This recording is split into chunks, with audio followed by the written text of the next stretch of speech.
Buenas. Mirá lo que son estos sacramentos de membrillo.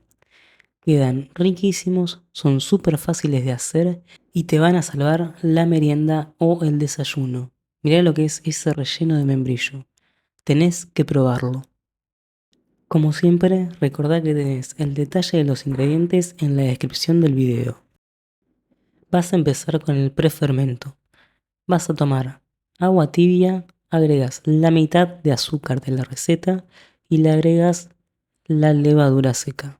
Revuelves muy bien hasta que se disuelva y lo vas a dejar descansar por unos 15 minutos hasta que veas que la levadura se active. Vas a ver esas burbujitas por encima de la superficie. A la harina le vas a agregar una pizca de sal, la mitad del azúcar que te quedó y vas a empezar a mezclar. De a poco vas a ir incorporando el prefermento. ¿Por qué de a poco? Para que veas cuánta humedad necesita la masa. Así no te pasas de líquido y no te queda una masa muy chirla. En caso de que te pases de humedad, le puedes agregar apenitas harina hasta que veas que te queda una masa firme y lisa. Cuando termines de amasar por unos 10 minutos y tengas lista la masa, la vas a dejar descansar tapada por media hora. Para el empaste yo utilicé mitad grasa y mitad manteca.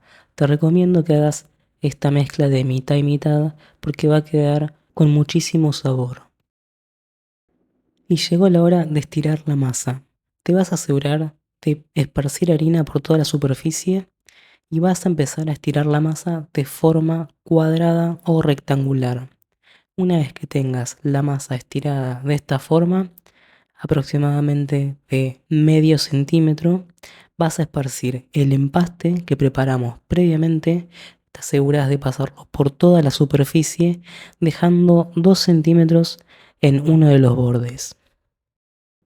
Y sí, no hace falta que lo digas, ya sé que no me quedó ni cuadrada ni rectangular, pero al menos lo intenté.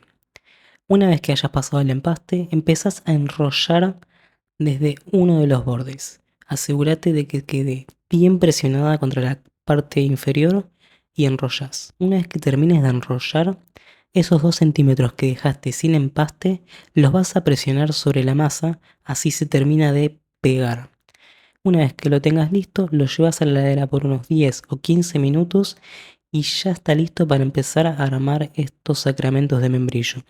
La técnica es muy fácil, cortás aproximadamente 4 centímetros y estiras desde el centro hacia afuera. Pones un pedazo de membrillo y enrollas y te aseguras de pegar bien todos los bordes. Esta técnica de enrollar la masa es espectacular. La vi en internet y te queda un hojaldre muy fácil y no renegas tanto. Fíjate las capas que aparecen al cortar la masa. Y cuando hayas terminado de armar los sacramentos, los vas a dejar descansar por media hora y los vas a pintar con huevo batido. Los vas a llevar a horno precalentado por unos 25 minutos hasta que estén doraditos. Cuando salen del horno, los pintas nuevamente con almíbar y le rocias azúcar por encima. En los comentarios vas a encontrar cómo preparé el almíbar, así podés replicarlo en tu casa. Y listo, ya tenés hechos tus sacramentos caseros que son súper fáciles de hacer y te puedo asegurar que son riquísimos. Acá te dejo el link a otro de mis videos y el botón para que te puedas suscribir. Gracias.